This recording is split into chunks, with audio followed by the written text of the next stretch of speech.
Welcome to the Christianity in Business podcast with host Darren Shear, an initiative of the Archie W. Dunham College of Business at Houston Baptist University. This is the show that helps Christian business leaders to integrate biblical values into business.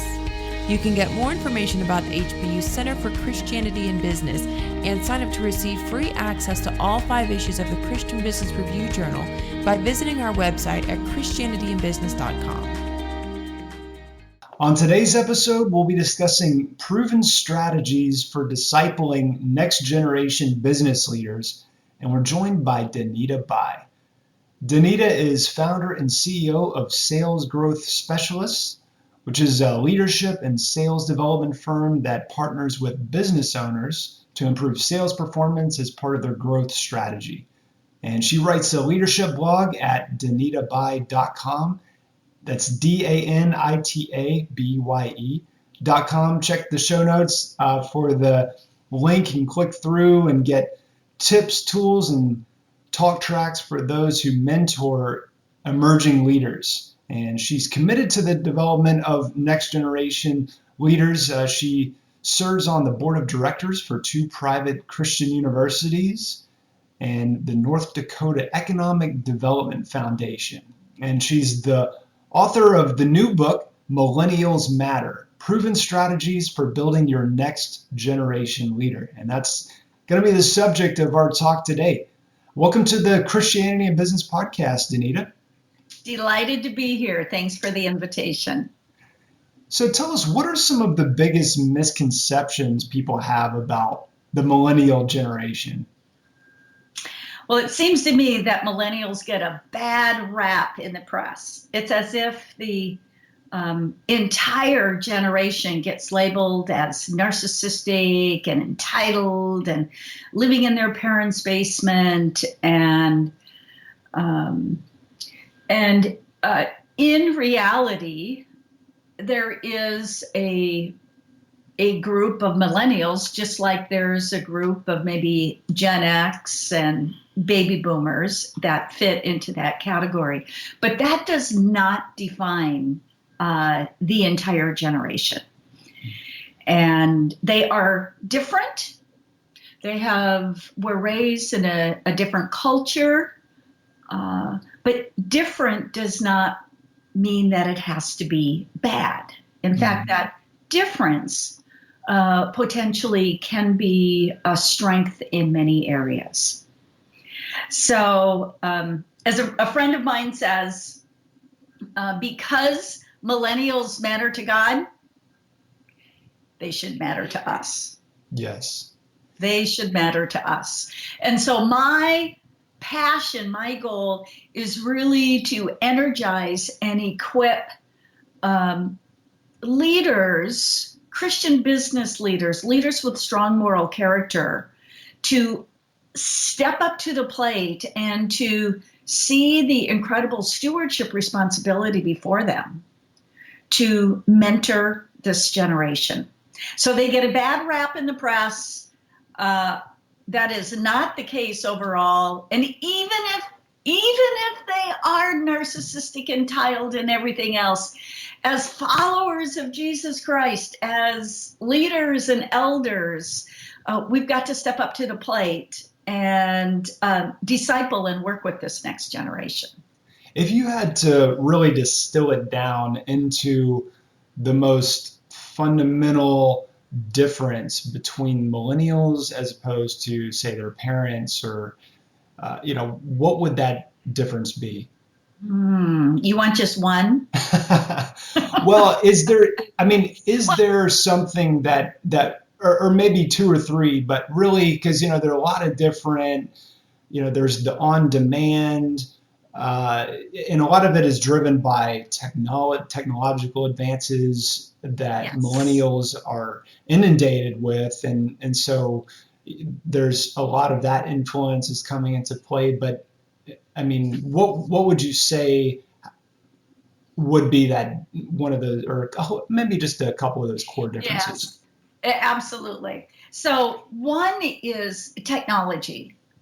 Technology, they are so steeped in technology that it's almost like it's an extra arm or a leg. It's just a part of who they are. So it's a very natural part of their thinking, as opposed to older kind of generations.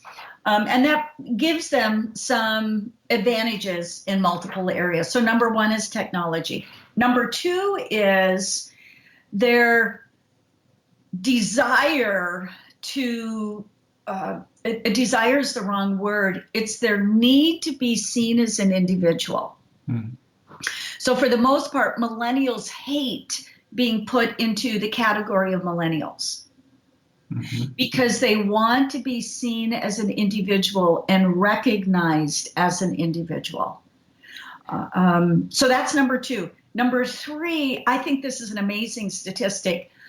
91% see themselves as a leader. Wow. So as we're coaching and leading and discipling them is to recognize that there's that spark of leadership that we can tap into. So we've got, so those would be the top ones that come to mind.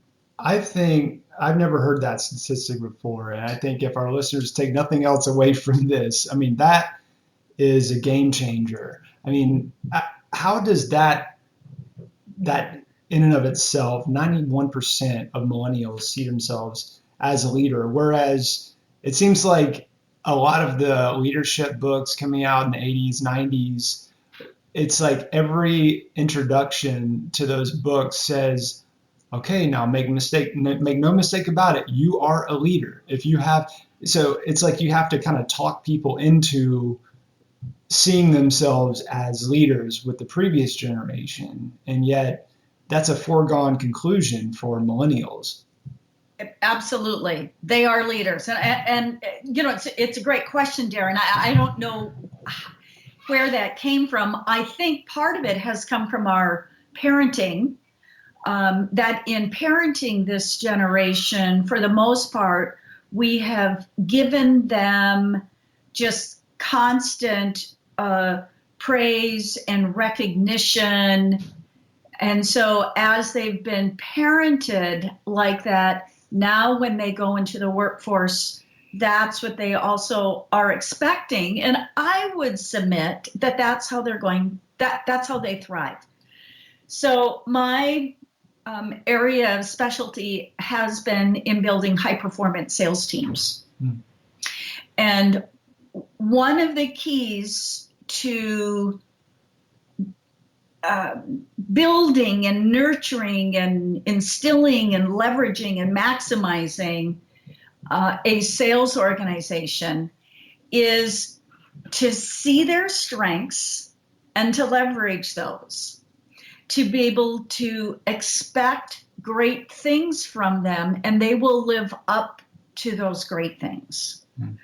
And what I love about that is that's part of, as people of faith, we know that God's fingerprint is on each of us, and that He has given each of us a unique set of skills and talents and strengths and calling, and that as we're leading and mentoring and discipling those that are in our spheres of responsibility and influence, that we can tap into that.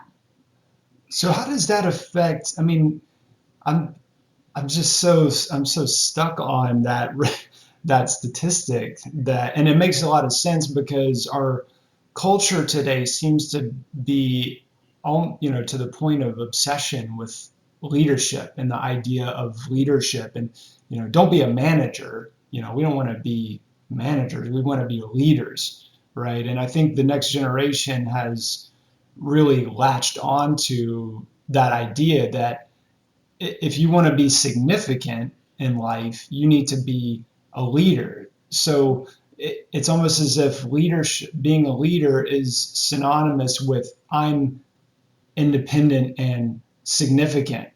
I mean, is there something wrong with the millennials' understanding of what, if 91% see themselves as leaders? I mean, what challenges does this create for mentorship and discipleship? Great question. I have been, and I have two answers to that. The first is that I do believe that Scripture teaches that we are all leaders, in the sense that we are all, wherever we are to be people of influence. And I would submit people of influence in a positive way. Mm-hmm. And that's where, our character and, moral compass comes into play. So that's one part. On the other part, in terms of what some of the challenges, is that because they see themselves as leaders, this can be difficult for the person who is the president of the company or the manager, because this young person, if they have ideas, they are going to bring them to the table. Mm-hmm. If they have an opinion, they want to speak it. They want to share it. I just did an interesting experiment, interesting dialogue yesterday. I asked a group of millennials, what can your bosses learn from you? And there were some great comments. Cooper said, I think millennials may be better than the boss at solving problems. We can teach you how to be more organized and efficient with technology. And I thought this was amazing. I can help you find the top weakness in your company. Wow. So there's a bit of, the first time I read that, there's maybe a little bit of arrogance. I mean, they don't have the wisdom, insight, and experience that we do. But on the other hand, they can spot things that we don't see. Mm-hmm. They can identify those blind spots. And because they see themselves as leaders, they are willing to bring them to the table. So how do we leverage that and use that? Well, in the previous generation, the path, there was a path to becoming a leader. It was something that you had to earn. You had to pay your dues in those entry-level positions in a company or organization, and really work your way up and earn the status as a leader. Your supervisor, then your manager, then you're at the highest level. That's when you become a leader, right? But now with millennials, it's like I've got a Facebook profile and a Twitter account, and because I can put out ideas that people will see and have to deal with, therefore I'm a leader. Because it's almost like that, because of technology, it's put that leadership platform right in their lap without going through the process of what the previous generation understood as what it takes to truly be a quote unquote leader.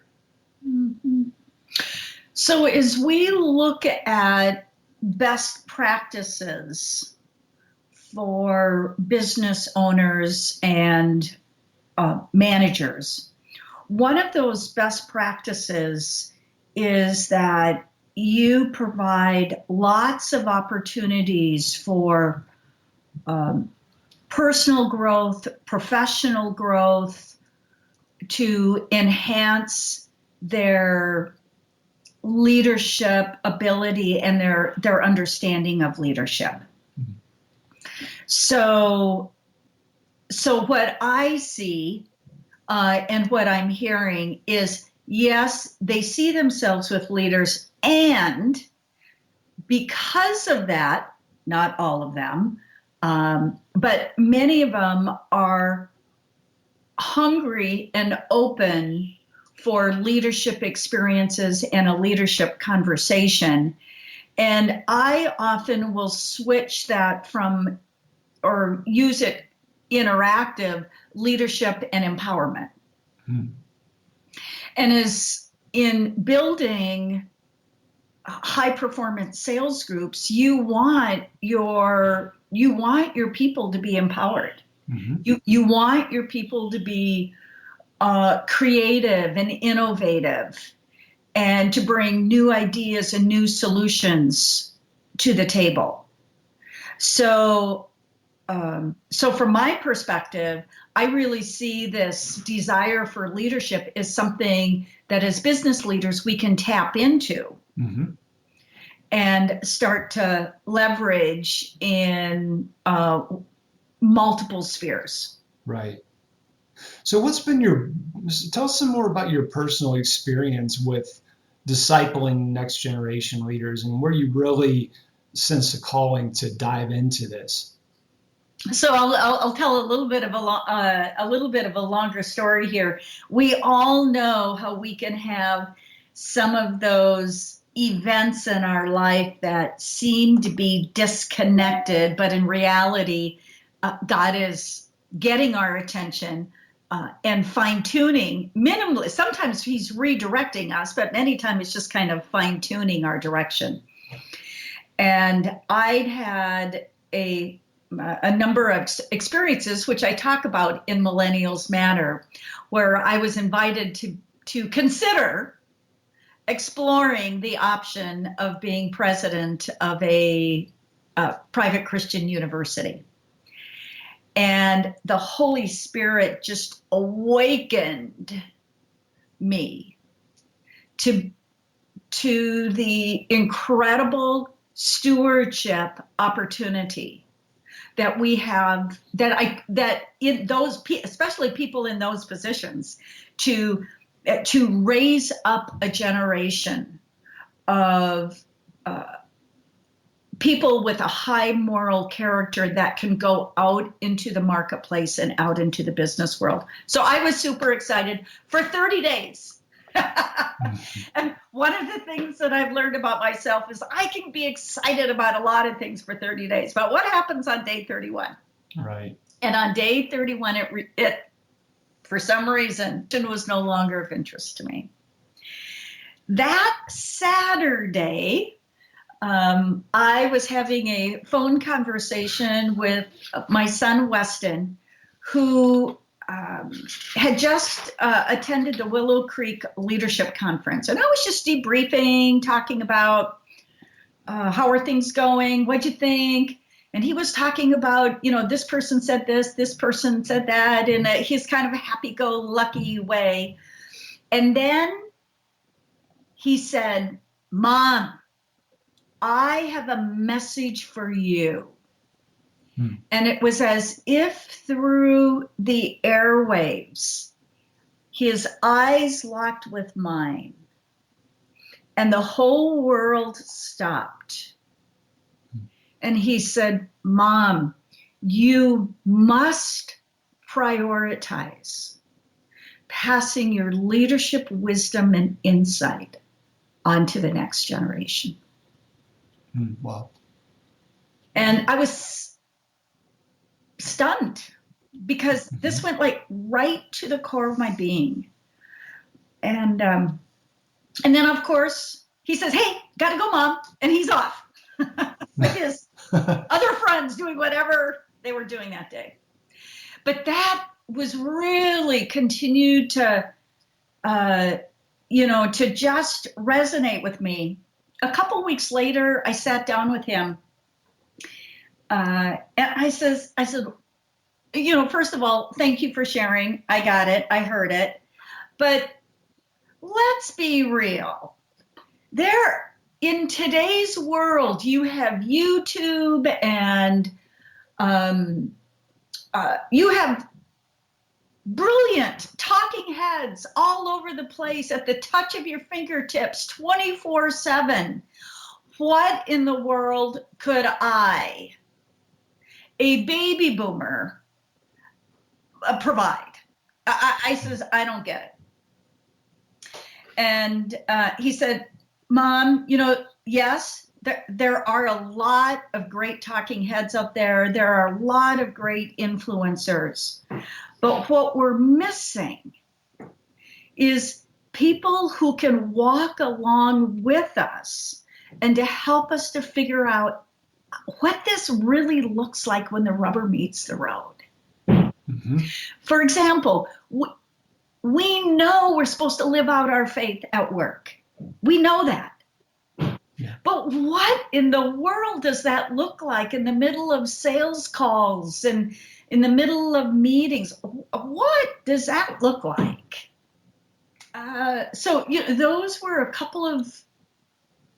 Those were some conversations that God used to get my attention.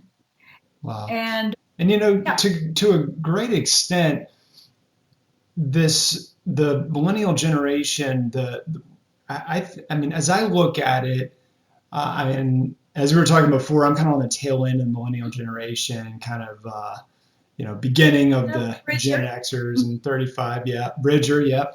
And it seems to me that the millennials are all about, and I think it will get even to a greater extent with future generations, the value of having things in real time and on demand. Mm-hmm. And even YouTube, even Facebook, even Twitter is a few seconds behind. You know what I mean? Mm-hmm. But an actual real life interaction and specifically, where's that happening? It's happening in the workplace, mm-hmm.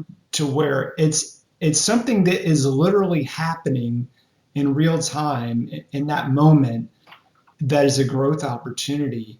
And in terms of spiritual development, I don't see any better place for that to happen than for a millennial. As far as where a millennial would actually hear it and want to experience it would be in a real life, everyday situation, because that is as real time and on demand. Even when they don't want it, it's happening. You know what I mean? It is. I love that. I'm gonna take and use that if that's all right. Really, yeah, I mean, because that's the great fear with the millennials is that, oh, well, they don't want to come to our church because they can just get church on their computer. Well, yeah, I mean, they want things in real time and on demand, but even that is, a day late. It's a minute behind. Like we all really need things to happen in the moment. And I think, Jesus understood that. And you talk about how our calling to make disciples, and you point out that it's as you go, make disciples, what it says, go into all the world. Why don't you talk a little bit about the, what does that look like in a workplace setting? If somebody says, what does discipleship look like? Discipling a millennial in the workplace, what does that look like in a given workday? Well, I would submit that we're all figuring that out. But there are some things that come to mind. The one that comes to mind is how we as leaders mentor and model a whole host of ethical issues that happen in business. And are we willing to talk through authentically and realistically, first of all, what we're kind of debating and struggling with inside? And then are we willing to put it on the table and to ask them about what they're thinking, and then to wrestle with this together? So they crave authentic relationships. And if we they are so media saturated. They are also sick and tired of slick. Mm-hmm. And that becomes a little bit of a difficult, because sometimes we as leaders want to protect our vulnerabilities. We know we've got our act together. That is not at all attractive to the millennials. Mm-hmm. They want to have this authentic relationship to weigh all the pros and cons, and to have a discussion about what you're thinking about. So from a discipling and a mentoring, it's to be able to share who we are authentically, and then to give them space to put their wrestling on the table also. Right. So that's with ethics. That also happens with failure. They know that everybody has failed. Those are the stories they love. Mm-hmm. When you failed, what did you learn from it? They know it. You know what? When they see the slick, when they see everything's perfect, we lose our unbelievability, and we lose trust, and we aren't going to be able to speak into their lives if we don't have that believability and the trust. So that would be one area. So that's something practical that we can do, is to just be vulnerable. Yes. And because they know we all have sin in our lives. They know we all have problems. Mm-hmm. And so why not open up about that? Mm-hmm. What are some other practical things that we can do to make disciples in a workplace setting? So another area that comes to mind for me is that is a meeting place of discipleship, is that our culture is in the midst of a purpose crisis. So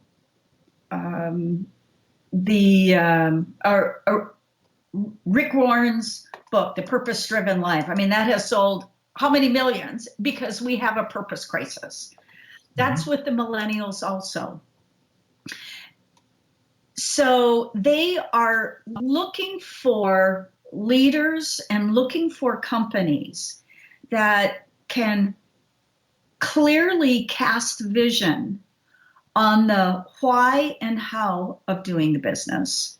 How are you helping the world? How are you serving the community? And then along with that, to be able to find out from them how that aligns with their unique interests. How does that align with how they are wired? So that we begin to create some alignment.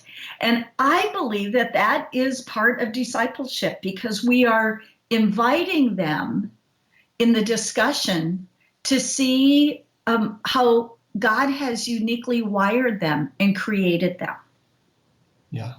And in the workplace, I mean, you are right on the path, on their career path with them, versus let's kind of go to a separate retreat event, and those things are definitely effective in their own right, but there's really no substitute for being in the workplace with somebody, to where if you get into conflict today, you don't just switch jobs. I guess the millennials do that a lot. Yes, they do. But they're a lot more reluctant to do that when they're getting a paycheck from the place. It's much easier to just switch a church, or, change a group of friends, or, whatever. But when it comes to your livelihood, it's a much more difficult thing to do. So I think there's some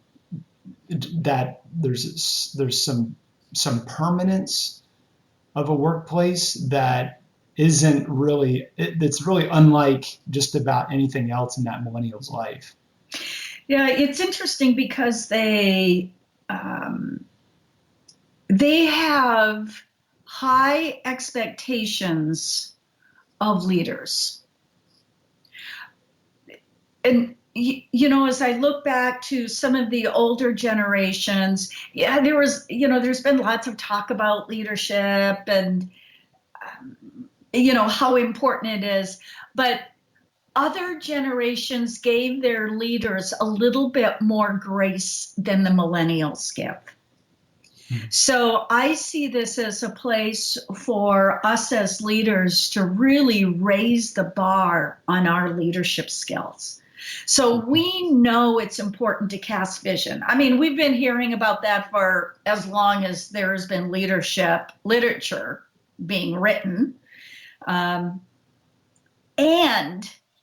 in today's world with the millennials, there is not clarity about where we're going, if there's not clarity about who we're helping and how we're helping, and if there's not clarity on feedbacks about how I am doing as we're working together to achieve the goal, they will start looking. Yeah. It's so important for them. Now, did I hear you say that they are more, in a sense, more critical of their leaders than previous generation? They have higher expectations of their leaders. Higher expectations. Yes, they do. Which is very interesting given the emphasis on tolerance and, your truth is your truth and what's right for me is right for me. And yet there is a higher expectation of leaders because they do have convictions, and so I think there's some hypocrisy there. That's a very interesting dichotomy. Very interesting dichotomy. Yeah, and because millennials are supposed to be, do you? That's right. But they don't necessarily mean it, do they? Well, they certainly live it out in a little bit different ways than we would anticipate. Yes. Right. Yeah. I mean, because I think some of it is that there are more channels for venting. Like when you see yourself as a leader, it's probably easier to gossip, and because you feel like you have a platform, right? So it's probably easier to. So that is interesting that you point that out. I never really thought about it like that. That they do have those higher standards for their leaders, and we really need to, talk about living above reproach. I mean, you don't really get away with much with this millennial generation. You really don't, because if there's any inconsistencies, they can spot it. Now, other previous generations could spot it too, but this generation, because of their confidence, their perceived confidence, they're going to speak it. They're going to be more vocal about it. Yeah, they're going to go, gather, their websites for scheduling protests. Right. It's like the protestscheduling.com. I don't know what the websites are, but it's just there's a lot of activism because of that. I think I see myself as a leader, right? I mean, and we're supposed to disciple people like this. Yes, absolutely. So what is the process? And I know we don't have time to go into all 6 of these, but you talk about a Dakota process. It's an acronym for mentoring a next generation leader. Can you give us a taste of that? Certainly, we want people to check out the book Millennials Matter, but just can you give us an introduction to that? So in our research, what we found is that there are 3 areas that business leaders are concerned about with this generation. The first area is character. The next area has to do with confidence, which is always surprising because they appear to be confidence. But the leadership concerns, is it a deep confidence that can really withstand the test of a tornado and a hurricane? So that was one part. And then the third category was in the area of collaboration and being able to handle difficult situations by having a face-to-face conversation versus having a text war. So those were the three areas. The first area with character, as we believe that our core character, our moral compass, our center of who we are, flows out and impacts everything else in the world. It impacts all key relationships. It impacts every job, every role that we have. Everything is impacted by our core character. And when you start looking at character, you start talking about virtues. And I submit that for most of us in Western culture, the concept of virtues is like an old, outdated word. It's been around.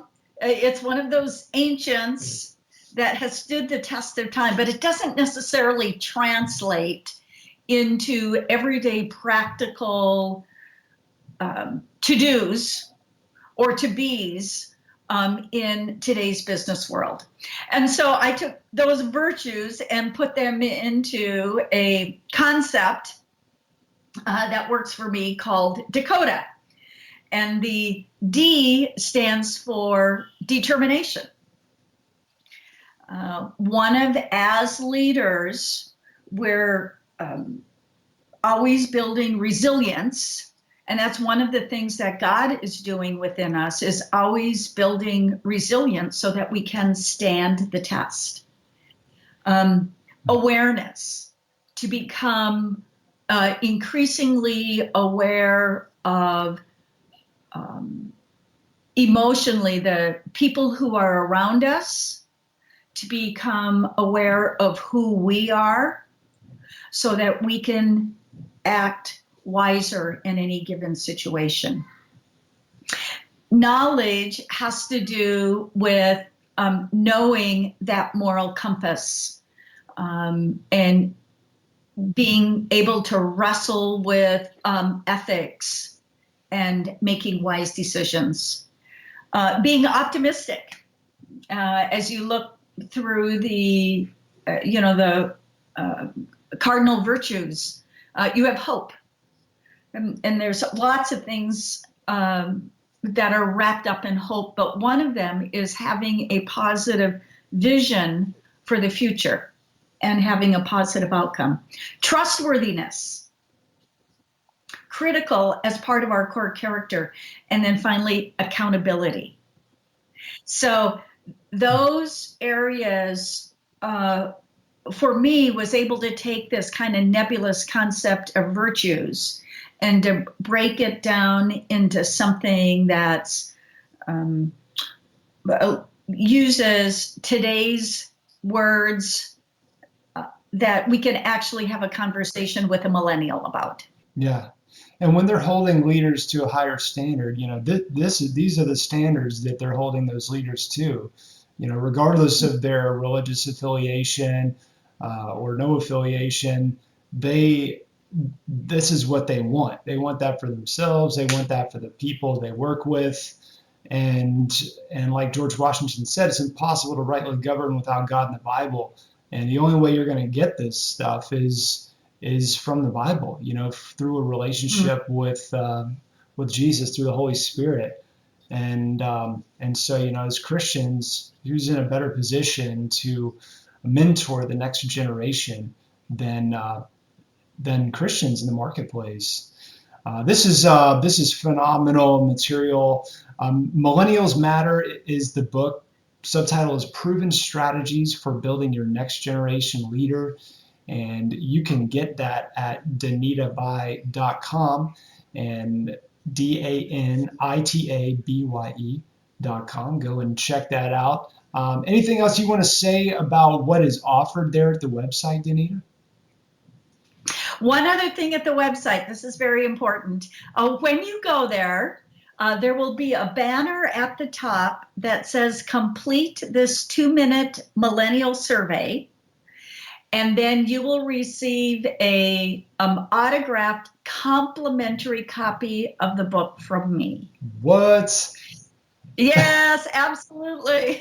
Now that will not go on forever. Certainly not. So get it while you can. It certainly is going on till the end of the year. Yeah. So see, this is why it's good to be a subscriber instead of, you found this episode.